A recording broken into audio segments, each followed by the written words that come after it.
India news के sports page पे आपका स्वागत है। मैं हूं राजीव मिश्रा और आप देख रहे हैं अपना पसंदीदा शो रनयुद्ध। रनयुद्ध में आज बात करेंगे भारतीय विकेटकीपर्स के बारे में और पिछले 6-8 महीनों में खासतौर से व्हाइट बॉल क्रिकेट में जिस तरह से कीपर्स के खराब प्रदर्शन का असर भारतीय टीम के प्रदर्शन पर देखने को मिला है, उसको लेकर अब कई तरह के सवाल भी खड़े हो रहे हैं कि जो इन्वेस्टमेंट हम विकेट कीपर से कर रहे हैं, दरअसल ये इन्वेस्टमेंट कब प्रॉफिट में तब्दील होगा, इसका सबको इंतजार है। क्योंकि इन्वेस्टमेंट हमने ऋषभ पंत पे भी किया, इन्वेस्टमेंट हम ईशान किशन पर कर रहे हैं, इन्वेस्टमेंट हमने दिनेश कार्तिक पे किया, कुछ मैचेस में as a wicket keeper investment हमने के राहुल पे भी किया।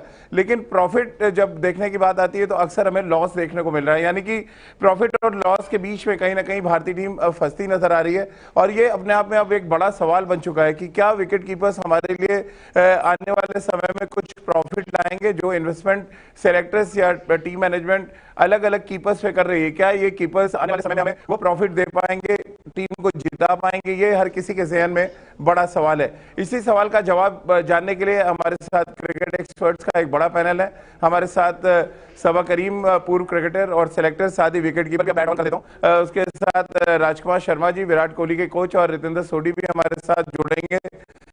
सबा भाई, कीपर्स का फॉर्म में होना, कीपर्स का अच्छा करना टीम के लिए हमेशा बड़ा प्रॉफिटेबल होता है। अब ये जो इन्वेस्टमेंट पिछले कुछ महीने से आप देख रहे हैं, खासतौर से T20 फॉर्मेट में, ये इन्वेस्टमेंट दरअसल प्रॉफिट में तो नहीं, लॉस ज्यादा नजर आ रहा है। आपने भी देखा, सीरीज दर सीरीज, मैच दर मैच हम स्ट्रगल कर रहे हैं। एक तरह से कहा जाए जो बैट्समैन कीपर हैं या कीपर बैट्समैन हैं, उनके अच्छे परफॉर्मेंस को लेकर कैसे आप देख रहे हैं? न्यूजीलैंड दौरा खत्म, 2 विकेट कीपर से पारी की शुरुआत कराएगी और दोनों ही विकेट कीपर्स कोई इंपैक्ट नहीं डाल पाए।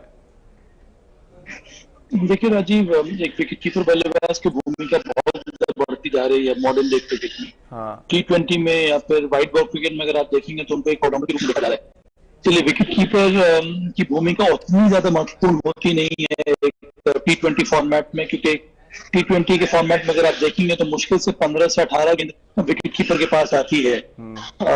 तो वो एक ऐसा रोल है जो धीरे धीरे बहुत ज्यादा उसकी वैल्यू जो है वो घटती जा रही है।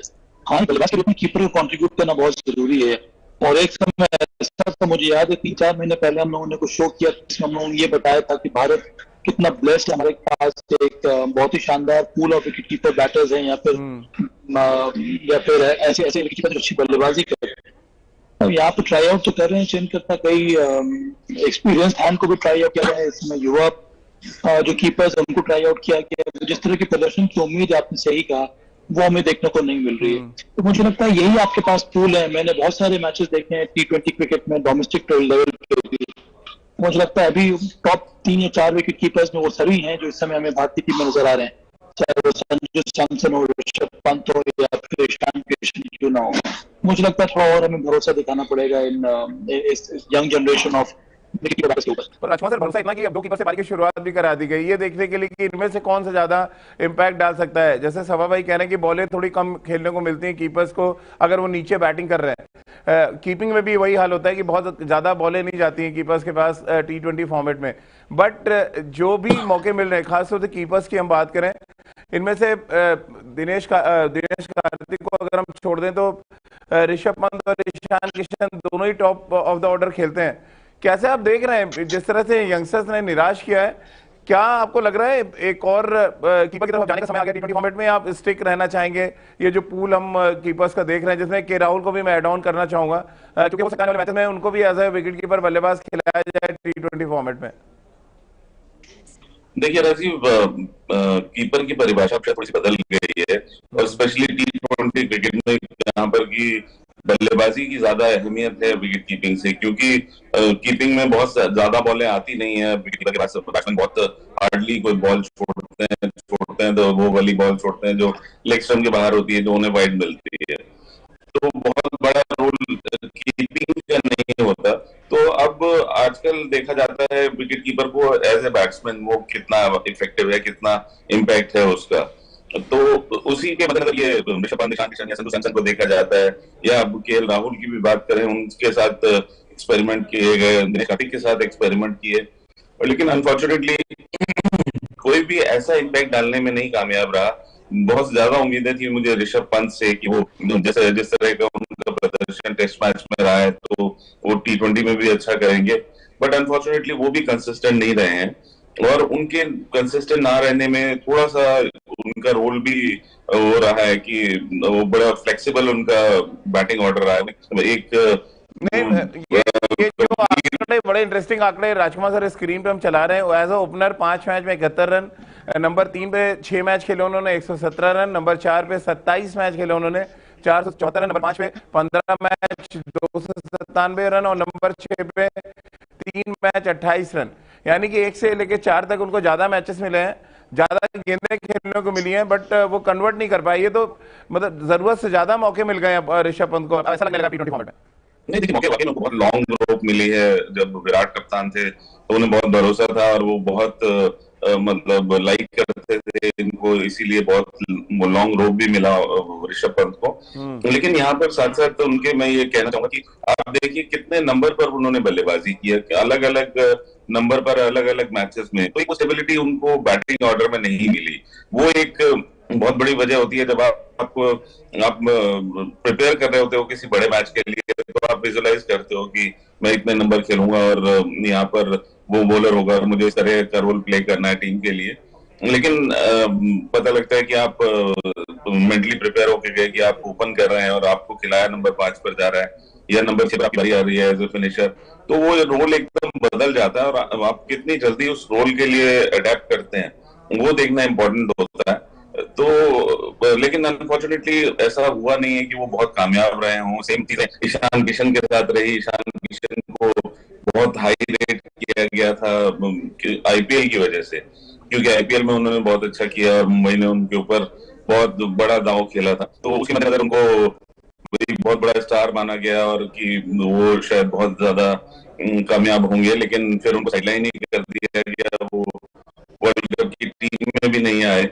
और सैमसन की जहां तक बात है राजीव, वो थोड़े से इनकंसिस्टेंट रहे हैं, लेकिन ओवरऑल अगर आप देखें तो वो एक बहुत ही शानदार प्रतिभा के मालिक हैं और उनके पास बहुत अच्छा टैलेंट है और बहुत अच्छा बैटिंग का स्टाइल भी है।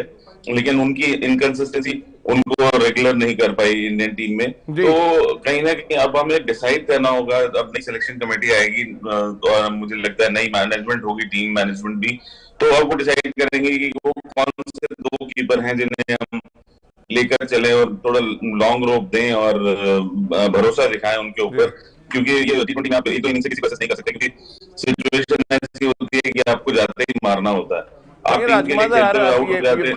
ये तो अब एक्सक्यूज है लगने लगा है कि हर आपको जाके मारना पड़ेगा। पूरी वर्ल्ड क्रिकेट में अब जाके मारना ही पड़ रहा है, किसको टाइम मिल रहा है यहाँ पे। मेरा सभा भाई, जो राजकुमार सर कह रहे हैं कि अलग अलग बैटिंग नंबर पे, बैटिंग ऑर्डर पे खेलने से ऋषभ पंत कंसिस्टेंट नहीं रहे, इससे कितना सहमत है आप? नहीं, मुझे लगता है कि उनको अलग अलग पोजीशन किसी वजह से ट्राई आउट कराया गया है, क्योंकि जिस पोजीशन को मौका मिला है वहां पर उन्होंने प्रदर्शन नहीं किया है।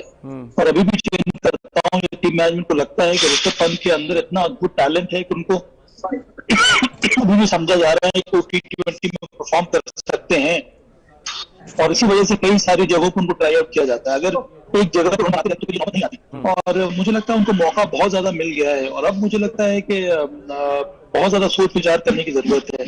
मुझे अभी भी लगता है, मैंने कई बार ये कहा है कि ऋषभ पंत मेरे हिसाब से अभी भी एक्स फैक्टर है, पर अंत में वो एक्स फैक्टर को प्रूव करने के लिए बहुत जरूरी है कि टी20 की बल्लेबाजी में वो क्लैरिटी ऑफ माइंड होना चाहिए, जो कि नजर नहीं आ रहा है। अब सूर्य कुमार यादव इतनी अच्छी बल्लेबाजी कर रहे हैं, और भी कई ऐसे प्लेयर्स हैं जो इस तरह के फेज से गुजरते हैं, पर एक बार आपने मन बना लिया है कि मुझे इस प्रकार की बल्लेबाजी करनी है, तो उस पर आपको आगे चल के मेहनत करनी होगी और अमल करना होगा, जो कि समय नजर नहीं आ रहा है ऋषभ पंत की बल्लेबाजी में। ईशान किशन के बारे में आप लोग बात करें, वो भी सही मौका मिला है, उन्होंने भी उस हिसाब से परफॉर्म किया नहीं है। मैं मानता हूं कि टी20 का फॉर्मेट बहुत फिकल होता है, वहां पर उस कंसिस्टेंसी के साथ रन बनाना उतना आसान नहीं है, पर कम से कम आपको इम्पैक्टफुल परफॉर्मेंसेस तो देने होंगे जो कभी मिसिंग है।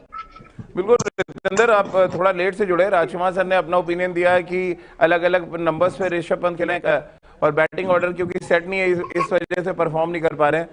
और सभा भाई ने भी माना कि बहुत ज्यादा अब उनको मौके मिल चुके हैं और इन मौकों को एक तरह से जाया किया है ऋषभ पंत ने। आपको भी लग रहा है ये जो कीपर्स की कसौटी है इन दोनों टी20 फॉर्मेट में, इसमें पूरी तरह ना तो ईशान किशन खड़े उतरे, ना ऋषभ पंत और ना ही दिनेश कार्तिक। और जब वर्ल्ड कप शुरू होने से पहले हम बड़ा ब्लेस्ड थे, सभा भाई ने बड़ी अच्छी बात बोली कि हम सब ब्लेस्ड अपने आप को महसूस कर रहे थे कि बहुत ढेर सारे कीपर्स का पूल है और कीपर्स का जो फैक्टर है वो बड़ा वाइटल रोल प्ले करेगा, लेकिन ऐसा हुआ नहीं है अभी तक पिछले 5-6 महीनों में।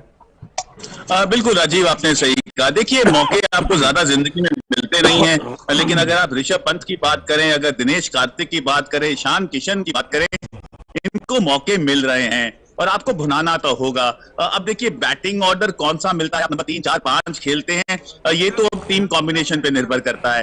But end of the day which ever order you get to bat, आपको 2 बॉल भी मिले, अगर आप दिनेश कार्तिक हैं तो आपको वहां पे रोल है आपका, आपको उसको अदा करना होगा। अगर आपका रोल है, आपने लास्ट 6 बॉल अगर आपको मिलते हैं, आपको 3 छक्के लगाने हैं, तो that is your role, you got to fulfill that, but that has not been happening. और ऋषभ पंत, राजीव, प्रतिभा बहुत है उनमें, हमने देखा है टेस्ट क्रिकेट में जैसे वो रन्स बनाते हैं, बट अगर हम व्हाइट बॉल क्रिकेट की बात करते हैं, उनको फॉर्म ने एलूड किया है। तो अब कितने मौके उनको मिलते हैं, कितनी लंबी रोप मिलती है, ये तो समय बताएगा, लेकिन समय बीत रहा है and he really have to tighten up his shoes. आप अभी भी सोच रहे हैं कि ऋषभ पंत को और मौके दिए जाएं T20 फॉर्मेट में? मतलब आप संजू सैमसन को बाउंड्री के बाहर बिठा के ही रखेंगे? आप राजीव मुझे पूछ रहे हैं? जी, आपसे ही पूछ रहा हूँ। आप कह रहे हैं ना कि इनको और अभी कितने मौके मिलते हैं, मैं आपसे पूछ रहा हूँ कितने मौके और देना चाहते हैं आप? अरे राजीव, मैं कह रहा हूं कि मौकों का, देखिए, मौकों का भी एक लिमिट होता है। आप एक लड़के पे इतनी देर नहीं चल सकते हैं। अगर वो अच्छा नहीं कर रहा है, you got to show him the exit door, you got to bring in the new guy. अगर वो संजू सैमसन है, एक्स है, वाई है, राहुल त्रिपाठी है, आपको नए लड़के के पास तो जाना होगा। कोई और विकेट कीपर आपको डोमेस्टिक क्रिकेट में उसको मौके देने होंगे, क्योंकि अकेला ऋषभ पंत ही नहीं है जो इंडियन क्रिकेट खेल रहा है। You got to look for somebody else. Rishabh Pant, हम सब जानते हैं, मैच विनर है, लेकिन अगर आप रन्स नहीं बनाते हैं, अपनी टीम को जिताते नहीं हैं, वर्ल्ड कप जैसा इवेंट आपको बड़ा मौका मिला, मैं मानता हूं इनिशियली उनको मौका नहीं मिला, लेकिन जब भी मिला उनका जॉब है परफॉर्म करना, जो नहीं हुआ है। तो जी हाँ, अब समय आ गया है कि सिलेक्टर्स हो सकता है ऋषभ पंत से आगे भी सोचें। राजकुमार सर, आपको भी लग रहा है समय आ गया है? एक्स फैक्टर वाली इमेज लेके आप कितने दिन आप खेलते रहेंगे? एक तरीके से आपका आउट होने का तरीका बन चुका है। ईशान किशन और ऋषभ पंत के मैं कुछ इनिंग्स देख रहा था इस शो पे आने से पहले, मैं यूट्यूब पे क्या और देखने की कोशिश कर रहा था कि आउट होने का पैटर्न क्या है। लगभग एक जैसा पैटर्न है, वही शॉर्ट पिच गेंद, उसी तरह के आप कट मारने जा रहे हैं, पुल मार रहे हैं, फील्डर ऑलरेडी सेट है और पहले 6 ओवर में अक्सर आप इस तरह के शॉट खेल के आउट हो रहे हैं। बिल्कुल राजीव, मुझे लगता है जैसा मैंने पहले भी कहा कि अभी सेलेक्टर्स भी चेंज हो गए हैं, चेंज होंगे, नए सेलेक्टर्स आएंगे, तो ये भी देखना होगा कि वो किस तरह सोचते हैं, क्या वो इनके साथ परसेस करना चाहेंगे। लेकिन मुझे लगता है कि जैसा परफॉर्मेंस रहा है और जिस वजह से शायद सेलेक्टर्स भी हटे हैं, तो शायद नई सोच के साथ नई सिलेक्शन कमेटी आएगी और मुझे लगता है कि वो नए प्लेयरों को ट्राई करना चाहेगी, क्योंकि काफी लंबी प्लेयर मिलती है।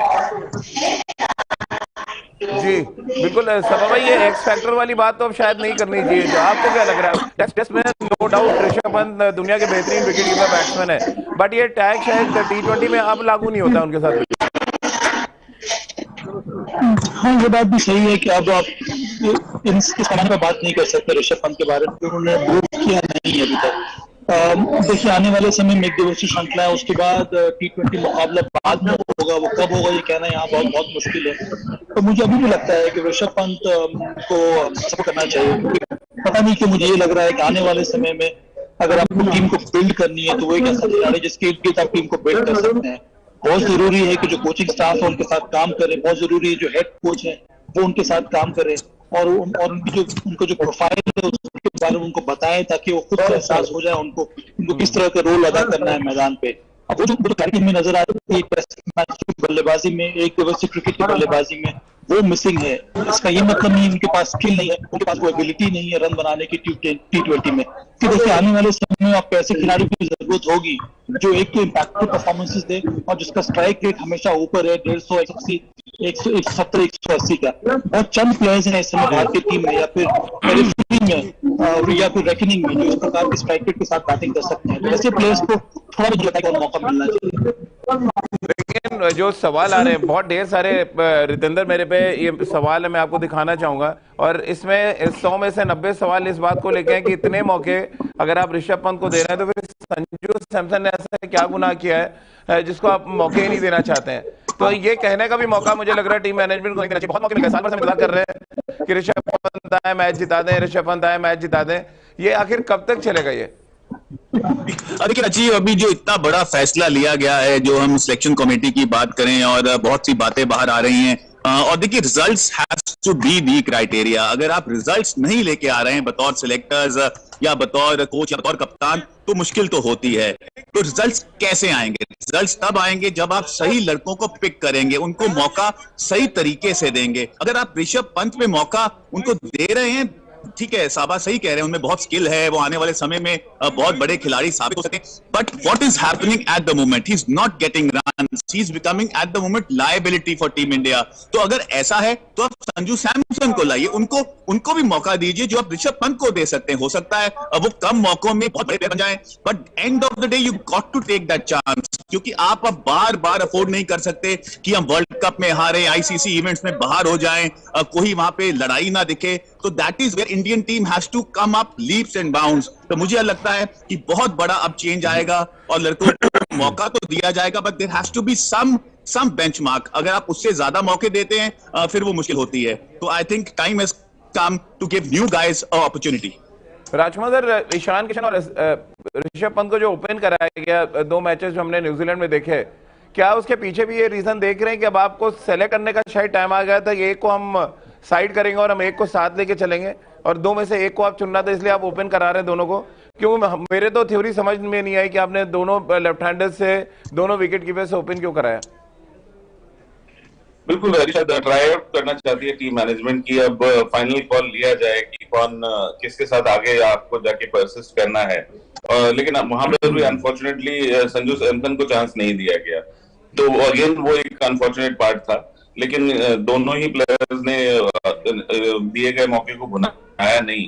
तो अब मुझे लगता है कि अब काफी सारे चेंजेस होंगे, क्योंकि जब भी नई सिलेक्शन कमेटी आती है, नई मैनेजमेंट आती है, तो एक नई सोच के साथ आती है। और काफी क्रिटिसिज्म भी हुआ इस टीम का कि जो हम लोग वर्ल्ड कप में जीते नहीं, उसका काफी ज्यादा क्रिटिसिज्म हुआ है। तो मुझे लगता है कि नए फ्रेश आइडियाज के साथ आपको काफी सारे चेंजेस जरूर देखने को मिलेंगे। रितेंद्र, आप कैसे देख रहे हैं? क्या दिनेश कार्तिक को भी अभी आप कंटेंशन में रखना चाहेंगे, या जो नई सिलेक्शन कमेटी आएगी वो पुराने इस विकेट कीपर को बोलेगी 2007 में वर्ल्ड कप खेले, 2022 में भी खेले, कोई आप कंटेंशन में उनको भी देख रहे हैं? पीछे मुड़ के सिलेक्शन कमेटी देखेगी? आपको लग रहा है अब वक्त आ गया कि आप जगदीशन जैसे कीपर को भी देखें, जो 277 रनों की पारी खेल चुके हैं, 5 शतक लगा चुके हैं, तमिलनाडु के जो विकेट कीपर है?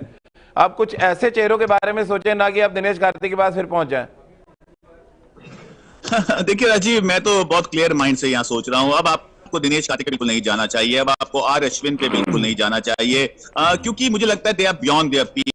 आपने बड़ा चांस लिया, आप वर्ल्ड कप में गए, आपको लगा एक्सपीरियंस वहां पे काम आएगा, लेकिन आपको मुंह की खानी पड़ी। तो अब क्या होगा? अब आप कैसे इंप्रूव करेंगे? एक ही तरीका है, आपने दूसरा तरीका अपनाया, जहां पे एक्सपीरियंस प्लेयर्स को आप लेके आए, मोहम्मद शमी को लेके आए, लेकिन वो कारगर साबित नहीं हुआ है। भुवनेश्वर को लेके आए, वो कारगर साबित नहीं हुआ है। So and of the day it's now high time you bring in new players. जो भी डोमेस्टिक क्रिकेट में अच्छा कर रहा है आप उनको लाएं। देखिए, अगर आप नए प्लेयर्स के साथ अच्छा नहीं करते हैं, आप ये कह सकते हैं इनएक्सपीरियंस टीम है, लेकिन अगर आप ट्राइड एंड टेस्टेड के साथ जाके इंग्लैंड के सामने, साउथ अफ्रीका के सामने वन साइडेड हार जाते हैं तो दुख होता है, it hurts you. So definitely Rajiv, जैसे आप कह रहे हैं, समय आ गया है कि नए प्लेयर्स को बड़ा मौका दिया जाए। क्या जगदीशन जैसे विकेट कीपर बैट्समैन को कंटेंशन में आप देख रहे हैं व्हाइट बॉल क्रिकेट में? जिस तरह से उन्होंने डोमेस्टिक क्रिकेट में अच्छा किया, हम पीछे क्यों जाएं? हम क्यों बार बार ऋषभ पंत और ईशान किशन के पीछे भागे? हम क्यों ना संजू सैमसन या जगदीशन जैसे खिलाड़ियों को भी तैयार करने की सोचें? जरूर आप देख सकते हैं, इसमें कोई खराबी नहीं, और देखना भी चाहिए चयनकर्ताओं को कि डोमेस्टिक परफॉर्मेंस का मतलब रहता नहीं है। ये जो खिलाड़ी के बारे में हम लोग बात करते आ रहे हैं, चाहे वो संजू सैमसन, ऋषभ पंत हो या फिर ईशान किशन हो, ये सब आए हैं डोमेस्टिक क्रिकेट से ही। उसी प्रकार से कई सारे ऐसे विकेट कीपर बल्लेबाज जो इस समय कर, एक नाम आप भूल रहे हो, जितेश शर्मा, वो विदर्भ से मुझे लगता है खेलते हैं, उनका भी प्रदर्शन काफी अच्छा है, किंग्स 11 पंजाब के लिए वो खेलते हैं, आईपीएल में उनका अच्छा प्रदर्शन रहा है। तो उस तरह का कई सारे विकेट कीपर बैटर्स हैं, उनको भी मौका जरूर मिलना चाहिए। और मुझे लगता है कि आने वाले समय में देखने को मिलेगा। देखिए, कई बार आईपीएल एक बहुत ही शानदार प्लेटफॉर्म होता है चयनकर्ताओं को ये चेक करने का कि जो खिलाड़ी के ऊपर आप नजर रखे हुए हैं वो किस प्रकार से परफॉर्मेंस कर रहा है। तो एक नेक्स्ट जो स्टेप होता है वो डोमेस्टिक क्रिकेट से आईपीएल तक कई बार आपका चयन होता है अंतर्राष्ट्रीय क्रिकेट में, और उसमें कोई बुराई नहीं है, क्योंकि आईपीएल एक बहुत ही शानदार स्टैंडर्ड सेट करता है। वहां पर अगर आप परफॉर्म करते हैं तो फिर आपको ऊपर मौका मिलता है खेलने के लिए। तो कुछ उस प्रकार का उनके विजन के साथ अगर नई सिलेक्शन कमेटी काम करेगी तो निश्चित रूप से कई सारे और भी विकेटकीपर बल्लेबाज हमें देखने को मिलेंगे जो डोमेस्टिक क्रिकेट में अच्छा कर रहे हैं इस समय। यार राजकुमार सर, जो मल्टीनेशनल टूर्नामेंट्स हैं वहां पे हमारे कीपर्स का ना अच्छा करना भी एक बड़ी वजह रही है। आप मानते हैं कि हम जब ऐसे नॉकआउट स्टेजेस आते हैं जहाँ पे हम एक्स फैक्टर वाले प्लेयर्स को ढूंढते हैं और वो एक्स फैक्टर वाले नहीं चलते, इस वजह से हम आईसीसी टूर्नामेंट्स में खास तौर पर परेशान होते रहे या हमारा सफर बहुत जल्दी खत्म हो जाता है? देखिए राजीव, जो टीम हारती है तो ब्लेम सभी के ऊपर आता है और वहां पर कीपर भी उतने ही जिम्मेदार होते हैं जितने की और टॉप ऑर्डर के बल्लेबाज, क्योंकि जैसे मैंने कहा अब T20 क्रिकेट में विकेट कीपर की कीपिंग से ज्यादा अहमियत उसकी बल्लेबाजी की है। तो वहां पर अगर आपकी बात से तो लग रहा है फिर तो के राहुल को कीपिंग करा लेना चाहिए। जब बॉल ही नहीं जाना है तो एज अ बैट्समैन खिलाइए, आप एक बैट्समैन बना लीजिए, क्योंकि स्पेशलिस्ट जॉब नहीं लग रही है आपको। क्या आपको लगता है T20 फॉर्मेट में स्पेशलिस्ट जॉब नहीं है wicket keeping? I don't think बहुत स्पेशलिस्ट जॉब है वो। अब किसी भी मैच अगर आप देखेंगे तो बहुत कम बॉलें विकेट कीपर के पास जाती हैं और जो जाती भी हैं वो बॉलें होती हैं जो लेग स्टंप के बाहर वाइड जो बैट्समैन छोड़ देता है या हॉट बॉल शुरू के एक आधे ओवर में आप एक दो बॉलें छोड़ते हैं। तो ये बहुत यहाँ पर कीपिंग में बहुत आप ज्यादा कंट्रीब्यूट नहीं करते हैं। कई बार होता है कि आप कोई क्रूशियल कैच पकड़ लें या क्रूशियल छूट जाए, वो एक डिफरेंट एक इशू होता है। लेकिन इतना बड़ा रोल जितना टेस्ट मैच में या इवन 50 ओवर्स में है, T20 में विकेट कीपिंग का उतना बड़ा रोल नहीं है। वहां पर आपसे एक्सपेक्ट किया जाता है कि सभा भाई से आपकी बात कर रहे हैं, जवाब देंगे आप? राजकुमार सर कह रहे हैं स्पेशलिस्ट विकेट कीपर की जरूरत नहीं है। स्पेशलिस्ट कीपर की आजकल जरूरत किसी भी फॉर्मेट में नहीं है राजीव। हर फॉर्मेट में एक कीपर को बल्लेबाज के रूप में अपनी अहमियत दिखानी होती है और T20 क्रिकेट में भी यही हो रहा है। क्योंकि सबसे छोटा फॉर्मेट है, इसमें अहमियत और ज्यादा कम हो गई है, इसीलिए बहुत जरूरी है जिसको भी आप ले रहे हैं टीम में उसको ज्यादा एक बल्लेबाज के रूप में अगर वो कितनी भी कर सकता है तो बहुत बड़ी बात है। उस हिसाब से अगर हम देखें तो कई सारे ऐसे विकेट कीपर बल्लेबाज, आपने के राहुल के बारे में बात की, सैमसन है, वहां पर ऋषभ पंत है, ईशान किशन है, आपने जगदीशन के बारे में बात की, मैंने एक और नाम उठाया वहां पर नितेश शर्मा का। तो कई सारे ऐसे प्लेयर्स हैं, पर ये सब के सब लाइमलाइट में तभी आ रहे हैं अपनी बल्लेबाजी के ऊपर। कोई इस समय T20 क्रिकेट में सिर्फ अपनी विकेट कीपिंग के बलबूते पे लाइमलाइट में नहीं आता है। सबसे बड़ी बात है हर एक कप्तान हर एक कोच ढूंढता है उस कीपर में बैटिंग प्रोग्रेस कितना है और उसी को ज्यादा अहमियत दी जाती है। और ये सही भी है, T20 में डिमांड है कुछ उस प्रकार के बैटर्स कीपर्स का, और आने वाले समय में और ज्यादा हमें उस प्रकार से ढूंढना होगा। अब आपने के राहुल की बात की, तभी ये भी देखना होगा, चेंज करता हूँ, क्या के राहुल की जगह एक बल्लेबाज के रूप में बनती है कि नहीं। सबसे पहले आपको ये देखना होगा जो विकेट कीपर है, क्या वो विकेट कीपर जो है वो एक बल्लेबाज के रूप में टीम में है, टीम में अपनी जगह बना पा रहा है कि नहीं। बिल्कुल रितेंद्र, ओपिनियन सुन लिया आपने राजकुमार सर का भी और सभा भाई का भी। माना कि एक बैट्समैन जो कीपिंग कर सकता है वो फिट इन हो सकता है, एक विकेट कीपर जो बैटिंग नहीं कर सकता है शायद T20 में फिट इन नहीं हो सकता। देखिए राजीव, शायद मैं दोनों से इत्तेफाक नहीं रखूंगा, क्योंकि अगर इनका कहना है कि अगर आप में विकेट कीपिंग कैपेबिलिटीज कम भी, अगर अच्छे बल्लेबाज हैं तो आप T20 क्रिकेट में वॉक इन कर सकते हैं 11 में। लेकिन राजीव, मेरा सवाल ये है, अगर दिनेश कार्तिक आप हैं, ऋषभ पंत आप हैं, आप 6-7 नंबर पे खेलते हैं, और देखिए 6-7 नंबर पे आपकी बारी तब आएगी जब टीम फंसी हुई है, यू आर ट्रबल्ड वाटर्स, या आप इक्की दुक्की बॉल खेलेंगे, एक ओवर खेलेंगे। उसके ऊपर अगर आप कीपर भी बेहतर नहीं है तो आपका रोल क्या रह जाता है? तो आप क्यों भारतीय टीम में है, क्यों 11 में है? सो जो कीपिंग कैपेबिलिटीज है वो तो होनी चाहिए राजीव। एक कैच छूटने की बात की राजकुमार जी ने, वो एक कैच छूटता है ना, पूरा वर्ल्ड कप निकल जाता है हाथ से। तो वहां पे अगर आप ऐसे थॉट प्रोसेस से जाते हैं जहां पे आप एक अच्छा बल्लेबाज देख रहे हैं लेकिन अच्छा विकेट कीपर नहीं देख रहे हैं, तो शायद आप बहुत बड़ा चांस ले रहे हैं। और आप ऐसा तब सोचें अगर आपके पास डोमेस्टिक क्रिकेट में विकेट कीपर ही नहीं है। अभी भी बहुत से ऐसे प्लेयर्स मौजूद हैं जो ताबड़तोड़ विकेट कीपर हैं और शानदार हिटिंग करते हैं, अच्छा स्ट्राइक रेट है उनका, तो उनको मौका दीजिए। जब विकेट कीपर अच्छे नहीं होंगे हमारी इंडियन क्रिकेट में, तब आप जरूर बेहतर बल्लेबाज ढूंढिए। लेकिन अभी तो राजकुमार सर परेशानी चली रही है। अब जो विकेट कीपर ला रहे हैं, जो बैटिंग में बहुत अच्छा कर रहे हैं, वो फ्लॉप जा रहे हैं, और कीपर्स की कसौटी जो हम अपना ये प्रोग्राम कर रहे हैं वहां पे तो कोई भी खरा नहीं उतर रहा है। तो फिर आपको जाना पड़ेगा उन कीपर्स की तरफ जो बैटिंग में थोड़े हल्की, कम से कम कीपिंग में अच्छा कंट्रीब्यूशन दें। मिसाल के तौर पे अगर हम संजू सैमसन को ही ले लें, चलिए, जो बैटिंग बहुत अच्छी करते हैं, कीपिंग उनकी एडिशनल है, क्यों ना आप उनको एक एक लंबा रन दिया जाए। हार्दिक पांड्या ने भी अपनी प्रेस कॉन्फ्रेंस में कहा हम जिसको खिलाएंगे उसको लंबा रन देंगे, लेकिन वो लंबा कब रन देंगे वो पता नहीं है किसी को। बिल्कुल राजीव, यहाँ पर मुद्दा वही है कि ऐसा नहीं है, वो रितेंद्र वो उस बात को नहीं समझ रहे हैं जो हम कह रहे हैं कि देखिए विकेट कीपर तो विकेट कीपर है ही, वो अगर एक्स्ट्राऑर्डिनरी विकेट कीपर नहीं भी है लेकिन वो बैटिंग अगर अच्छी करता है तो वो ज्यादा इम्पोर्टेंट है। अगर एक कोई भी खिलाड़ी as a wicket keeper team में आ रहा है तो इतना तो समझा ही जा सकता है कि वो इंडियन टीम में अगर क्वालिफाई कर रहा है एज ए विकेट कीपर तो वो कीपिंग अच्छी करता होगा। लेकिन साथ साथ अब जरूरत है कि वो बल्लेबाजी कितनी अच्छी करता है, कितने अच्छे स्ट्राइक रेट से करता है, वो इम्पोर्टेंट है। और उसमें अगर आप क्या मतलब एक प्लस फैक्टर अगर विकेट कीपिंग है और बैटिंग आपकी हल्की है तो वो अब नहीं चलता टी20 क्रिकेट में। यहाँ पर आपके बैटिंग ज्यादा इम्पोर्टेंट है। अगर आप बैटिंग ज्यादा अच्छी करते हैं, विकेट कीपर आप उतने अच्छे नहीं भी है, तब भी वहां पर वो चलेगा और वही टीम मैनेजमेंट और कप्तान चाहता है। सभा भाई, इसका मतलब है कि जो हम एक ऑलराउंडर की डेफिनेशन देते हैं, ऑलराउंडर वो बैटिंग जो करता है वो भी ऑलराउंडर है, कीपर जो अच्छी बैटिंग करता है वो भी ऑलराउंडर है। क्या ये डेफिनेशन बदलनी पड़ेगी? आप यूटिलिटी क्रिकेटर अब मानेंगे कीपर को, जो बैटिंग अच्छी करता है, कीपिंग चलिए एडिशनल हो जाएगी, तो क्या यूटिलिटी क्रिकेटर्स की कैटेगरी में कीपर को आप डालेंगे टी20 फॉर्मेट में बनस्पत ऑलराउंडर्स की कैटेगरी में? देखिए राजीव, बात वो नहीं है, बात यहाँ पर ये हो रही है कि टी20 फॉर्मेट में आपको अपनी जगह बनाने के लिए कीपर के लिए भी आपकी जगह बनेगी टी20 टीम में सिर्फ एक बल्लेबाज के रूप में जी। इसका ये मतलब नहीं कि आप ऐसा प्लेयर चुन लीजिए जिसको विकेट कीपिंग आती नहीं है। हाँ समझ गया, ठीक है। आपको ऐसा प्लेयर चुनना होगा जो बल्लेबाजी के दम पे 11 में जगह बना सकता है। अब बात वहां पर इसकी हो रही है, तो आप परिभाषा जो भी दें, आप उसको बैटिंग विकेट कीपर बना लें, उसको आप विकेट कीपर बल्लेबाज बना दें, उससे फर्क पड़ता नहीं है। पर एक बात साफ हो गई है अब कि नहीं केवल टी20 में, वनडे क्रिकेट में भी अब अहमियत एक विकेट कीपर की विकेट कीपिंग स्किल से ज्यादा उसके बल्लेबाजी की जरूरत है टीम को। कहने का तात्पर्य ये है राजीव, इसीलिए जिन विकेट कीपर के बारे में बात कर रहे हैं वो अच्छे बल्लेबाज भी हैं। ये सभी के सभी विकेट कीपर बल्लेबाज एक बल्लेबाज के रूप में 11 में अपनी जगह बना सकते हैं, चाहे वो एन जगदीशन हो, चाहे वो संजू सैमसन हो, चाहे वो जितेश शर्मा हो, चाहे वो ईशान किशन हो, कोई भी हो। तो ये अच्छी बात है, भारत के पास कितने सारे विकेट कीपर्स हैं जो अच्छी बल्लेबाजी भी करते हैं, बल्लेबाजी के दम पे अपनी जगह बना सकते हैं 11 में। जी रितेंद्र, कुछ कहना चाह रहे थे आप?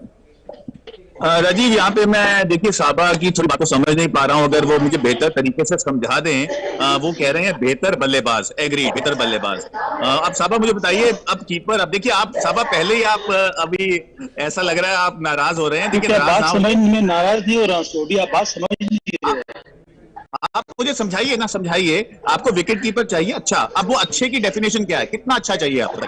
विकेट कीपर चाहिए सोडी, मैं ये कह रहा हूँ कि 11 में जगह बनाने के लिए आजकल कप्तान और कोच क्या ढूंढता है कि भाई वो मुझे ऐसा विकेट कीपर चाहिए जो बल्लेबाजी में अपनी जगह बना पाए 11 में। अब वो जमाना चला गया कि सिर्फ विकेट स्किल पे आपको जगह मिलेगी 11 में। अगर आप कोच हैं तो आप किस तरह के विकेट कीपर को ढूंढेंगे जो अपनी जगह एक बल्लेबाज के रूप में बनाए? कहने का वो है ऐसा है, ऋषभ पंत है, आप 50 रन 100 रन बना रहे हैं, लेकिन विकेट कीपिंग में आप क्रूशियल कैच और स्टंपिंग छोड़ रहे हैं, तो मुझे ये समझाइए ना। हाँ नहीं समझाइए, कोई बात नहीं। अगर आप वही तो बता रहा हूँ सोडी, केपेबल विकेट कीपर चाहिए, पर उससे ज्यादा जरूरी है कि आप एज ए बैट्समैन ज्यादा कंट्रीब्यूट करें, जो इस समय हर एक यंग विकेट कीपर बना है, बहुत अच्छी बात है। कई ऐसे भी बल्लेबाज हैं जिनको ये एहसास हो गया, वो थोड़ा बहुत कीपिंग करने लगे हैं और कीपिंग पे भी मेहनत कर रहे हैं वो, ताकि उनकी जगह बन पाए एक बल्लेबाज के रूप में, और वो एडिशनल एक विकेट कीपर भी बनते आ रहे हैं। डोमेस्टिक क्रिकेट में बहुत जल्दी आप ये देखिएगा ट्रेंड। अब मैं आपको उदाहरण दे रहा हूँ, मुंबई की टीम जिसने सैयद मुश्ताक अली जीता है इस बार, उन्होंने सरफराज खान को एक विकेट कीपर के रूप में इस्तेमाल किया है। नंबर 4 और नंबर 5 एक बल्लेबाज के रूप में खेले हैं और उन्होंने मैच जिताया अपनी टीम को। चलिए तो मैं इस तरह के ट्रेंड की बात कर रहा हूँ। चलिए तो राजकुमार सर, एक लाइटर नोट पे चर्चा खत्म करते हैं। अगर आज के दौर में टी20 फॉर्मेट में किरण मोरे, नयन हो गया और सबा करीम में चुनना होता है तो आप किसको चुनते हैं? देखिए ये बड़ा डिफिकल्ट क्वेश्चन है राजीव। कोई डिफिकल्ट नहीं है। कोई डिफिकल्ट नहीं चुनता राजकुमार, कोई डिफिकल्ट क्वेश्चन नहीं है। ये मैं पास ऑन करता हूँ रितेंद्र को। मैं बताता हूँ मैं बताता हूँ, मुझे मौका दीजिए। हाँ। देखिए, मैं साहबा करीम जी को चुनता क्योंकि वो बेहतर बल्लेबाज है, बेहतर एग्जैक्टली बल्लेबाज है, एग्जैक्टली इसलिए मैं इसी पे चुनता। आ रहा था। देखिए यहाँ चुन नहीं पा रहे क्योंकि देखिए, राजकुमार, बोलना आसान है, टीम के साथ मुश्किल है। बोलने के लिए तो नहीं, आपने कह बिल्कुल दिया ठीक कह रहे नहीं। हैं। अब बोलिए आप कि मैं सभा सोडी करीम के चुनते हैं आप टीम में। मैं बिल्कुल सोडी के नहीं साथ नहीं एग्री कर रहा राजीव हूँ। राजीव राजीव के लिए इसका तो इसका राजीव मैं इसका साहबा मतलब को चुनता है। मुझे नहीं, साबा नहीं, चाहिए, वो राजकुमार। बेहतर बल्लेबाज है, बस मुझे साबा नहीं चाहिए। नहीं नहीं नहीं मैं ये कह रहा हूँ, उसका मतलब सोडी को ये मालूम था कि मैं अच्छा कीपर नहीं हूँ, एक बल्लेबाज ही हूँ सिर्फ। देखिए, यही मैं कहना चाहता हूँ, यही समझाना चाहता हूँ मैं आपको।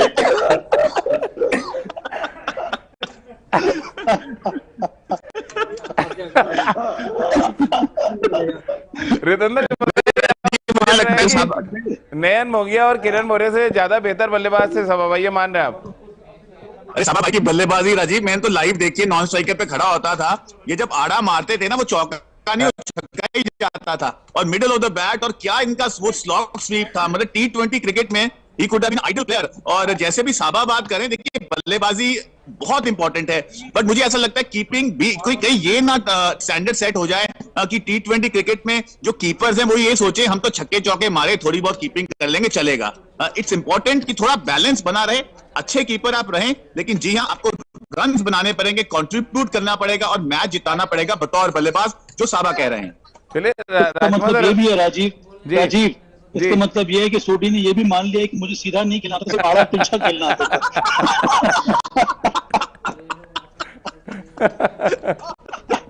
लेकिन आज के नहीं, क्रिकेट के हिसाब से रितेंद्र शायद कह रहे हैं, आज के क्रिकेट में जो देख रहे हैं वो ऋषभ पंत को कहते अरे हैं, नहीं, ये मैंने सुन ली बात है, मुझे समझ में आ गया है। मतलब सारे बदले इन्होंने निकाल लिया, अभी कहने चाह रहे हैं आज के शो में रितेंद्र ने। राजीव, बिल्स ट्रॉफी में मेरी बॉलिंग पे साबा ने मुझे एक लॉन्ग ऑन पे छक्का मारा था, तो सीधा ये कैसा खेलते हैं मुझे अच्छे से मालूम है। राजकुमार सर, आपके जहन में कोई आ रहा है? आप मोहन चक्रवर्ती की बहुत तारीफ करते हैं, आज के दौर में क्या वो एडजस्ट हो पाते हैं? राजकुमार सर, आखिरी सवाल आपसे, इतना क्लास विकेट कीपर आपको लग रहा है खिलाए जाते हैं या सेहत की मानी क्रिकेट में फिट बैठते हैं T20 फॉर्मेट में? नहीं राजीव, नहीं बैठते। और मोहन चतुर्वेदी से पहले शशिकांत एक और बहुत ही शानदार विकेट कीपर थे। जी, लेकिन, इलाहाबाद से थे, मुझे पता है। क्योंकि वो बल्लेबाज इतने अच्छे नहीं थे, तो मुझे नहीं लगता कि ऐसे बल्लेबाज कामयाब रहते, या ये सब लोग जो नाम आपने लिए हैं, ये शायद T20 में अपनी जगह नहीं बना पाते भारतीय टीम में। चलिए, बहुत बहुत शुक्रिया आप तीनों का हमसे बातचीत करने के लिए। तो इस चर्चा का लबोलबाब यही निकला है कि कीपर्स को अच्छा बल्लेबाज होना पड़ेगा, तभी आप T20 फॉर्मेट में अपनी जगह बना पाएंगे, और जगह पक्की तब कर पाएंगे जब आप रन बनाएंगे। क्योंकि आज के जो हालात हैं T20 फॉर्मेट में, खासतौर से भारतीय टीम के, उसमें ना ऋषभ पंत रन बना रहे हैं, ना ईशान किशन बना रहे हैं, ना दिनेश कार्तिक ने कोई बड़ा कंट्रीब्यूशन किया, और अब सबकी निगाहें लगी हुई है संजू सैमसन की तरफ कि वो किस तरह से प्रदर्शन करते हैं। क्योंकि कीपर का रन बनाना बहुत जरूरी है, शायद भारतीय टीम मैनेजमेंट से बेहतर कोई नहीं समझ सकता। तो आज की हमारी इस चर्चा में फिलहाल इतना ही।